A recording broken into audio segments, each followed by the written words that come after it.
यस्ते मन्यो विधद्वज्रसाजगतः ओज पुष्यति विश्वमानशक् साख्यामदा समार्यन्वजा यजा सहस्रुतेन सहसा सहस्वता मन्युरिन्द्र मन्युरेवासदेव मन्युरहोता वरुणो जातवेदाः मन्युं विषैरते मानसीया पाहिनो मन्योतमसा प्रजोषाः अभीः मन्योतमसस्तवीयान्मपसा विजहि शत्रून् अमित्राः वृत्राः तस्रुहा विश्वावशून्याफरात्मन्नः सन्निमन्योभिभूत्योजापयम्भोर्धामोऽभिमादिशाः विश्वजनिषविस्वहुरिस्सः वानस्मासोजप्रतनासुधेः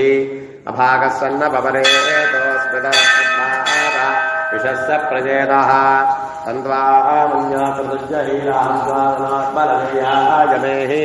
अयन्ते अस्य ममे हर्वामृदेशेन स्वहुरे विश्वधायाः मन्यो वज्रन्नभिमान् वदस्यो प्रथमोऽध्यापेः अभिप्रेक्षरतोपवासेदाः वृत्राणि जङ्घना बभूरि जुहोमि ते धरणं मत्वा अग्रमुभा उपां प्रथमापि भावा त्वया मन्यो प्रथमाद्यन्तो विषमानासो दृशितामृत्ताः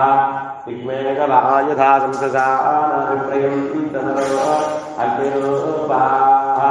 अग्निर्वमन्यो दृशितः सहस्रसेनानेन सहुरे होदयेदि अत्वा यशत्रोन्भजस्ववेद सहस्वमन्याभिमादिवस्मेरजन्मृणं भ्रमणं उग्रन्ते वाजो नन्वारुद्रे वसीवसन्नयस एकजत्वा एको बहुरामसि मन्यवीलिको विषं विषमिधये संससादि अकृत्तर्त्वया आयुजावयज्ञमन्तङ्घो विजयाय कर्महे विजयशक्तिन्द्र इवानप्रभोस्माको मन्यादिलापवेह प्रियन्ते नाम सहुरे गृणीमसि विद्मातमः संयता बभूता आभूत्यावहजानप्रसायः सहो बिभर्ष विभूत उत्तर तत्त्वा नामन्योदहमेद्येदि महाधनस्य पुरुहोत संसृजि संसृष्टन्धरमुभयो समाकृतमस्मभ्यो दत्तां वरुणश्च मन्योः प्रियन्तदा नाहृदये प्रभपरादिदास अपनलयन्ताम् धन्वनागा धन्वनाजिञ्जयेम धन्वना तीव्रा समदो जयेम धनस्यत्र रमगामं कृणोत धन्वना सर्वा प्रतिशो जयेम शान्ता पृथिवी शिवमन्तरिक्षञ्जोर्नोऽद्येव भयन्नोऽस्तु शिवादिश प्रतिश उद्विष नामो विश्वतः परिभान्त सर्वदिशान्तिः ॐ अच्छञ्जोरावृणीमहे गातुं यज्ञाय गातुं यज्ञपतये दैवी स्वस्तिरस्तुनाः स्वस्तिर्मावशेभ्यः ऊर्ध्वञ्जिगातुभेषजो तन्नो हस्तद्विपदे सञ्चतुष्पदे ॐ शान्तिः सहस्रशीर्षा पुरुषः सहस्राक्षसहस्रपाद अभूमिं विश्वतो वृत्वा अत्यतिष्ठद्दशाङ्गुलो पुरुष एवेवको सर्वो यद्भूतं यच्च भव्यो उतामृतत्वस्येषानः यदन्नेनाधिरोहति एतावानस्य महिमा अतोऽध्यायाविश्च पूरुषः पादोऽस्य विश्वाभूतानि त्रिपादस्यामृतं दिवि त्रिपादोर्भवदयः पादोऽस्येह भवात्मनः अतो विश्वं यक्रामत् साधनानजने अभि तस्माद्विराजजायता विराजो अधिपूरुषः सजातोऽत्यरित्यता पश्चाद्भूमिमथो पुराः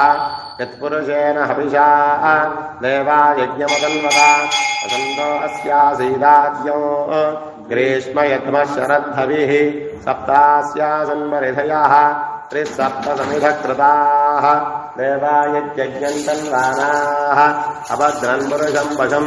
तं यज्ञं बर्हिषि प्रोक्षन् पुरुषं जातमग्रतः तेन देवा यजन्ता साध्याशयश्च ये तस्माद्यज्ञाः सर्वहृदः सम्भृतं वृषदाभ्यं पशोगस्तागश्चक्रे वायुव्यान् आरण्यान् ग्राम्याश्च ये तस्माद्यज्ञाः सर्वहृदः अर्जस्वामानिजज्ञिरे छन्दागोऽसुजज्ञिरे तस्माद् यजस्तस्मादजायता तस्मादस्वा अजायन्त एके च भयादतः यावो हजिग्निरे तस्माद् जाता जावयः यत्पुरुषं यददुः अतिधाव्य कल्पयन् मुखं किमस्य कौ बाहो कावोरूपादा उच्येते ब्राह्मणस्य मुखमासीत् बाहुराजन्यः कृतः पूर्वो ततस्य यद्वैस्याः पथ्यागो शूद्रो अजायत चन्द्रमा मनसो जातः चक्षुः सूर्यो अजायत मुखादिन्द्रश्चाग्निश्च प्राणाद्वायुरजायत नाभ्यासीदन्तरिक्षो शीर्ष्णोऽव्यौ समवर्तत पथ्याम्बोमर्दिसहस्रोत्रात् तथा नताको अकल्पयन् वेदाहमेतम् पुरुषम् महान्तो आदित्यवर्णम् तमसस्तु पारे सर्वाणि रूपाणि विचित्य धीरः नानानि कृत्वाभिवदर्यदास्ते धाता पुरस्ताद्यमुदा जहार चक्रप्रविद्वानमृतश्चतस्रः तमेवम् विद्वानमृत इह भवति नान्यः पन्थायनाय विद्यते यज्ञेन यज्ञमयजन्त देवाः तानि धर्माणि प्रथमाञ्जासन् ते हनाकम् महिमानः सृजन्ते यत्र पूर्वे साध्यासन्ति देवाः अद्यः सम्भूतः पृथिव्यैरसाच्च विश्वकर्मणसमवत्सदाधि तस्यात्वस्ता विकथत्रोपमेति तत्पुरुषस्य विश्वमाज नमग्रे वेदाहमेतम् पुरुषम् महान्तो आदित्यवर्णम् तमसः परस्तात् तमेवम् विद्वा नमृत इह भवति नान्यः पन्था विद्यते जनाय प्रजापतिश्चरति गर्भे अन्तः अजायमानो बहुधा विजायते तस्य धीराः परिजानन्ति योनिम्